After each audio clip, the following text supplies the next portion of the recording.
kakva te sudbina dovela do toga da umreš tako mlad?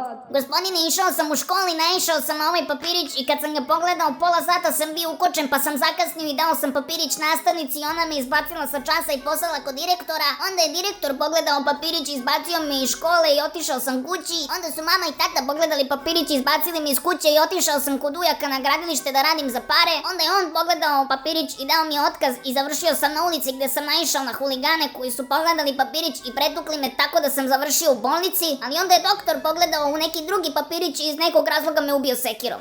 Gospode Bože i saklan. Hoćete da vidite? Hajde, daj da vidim šta je toliko strašno.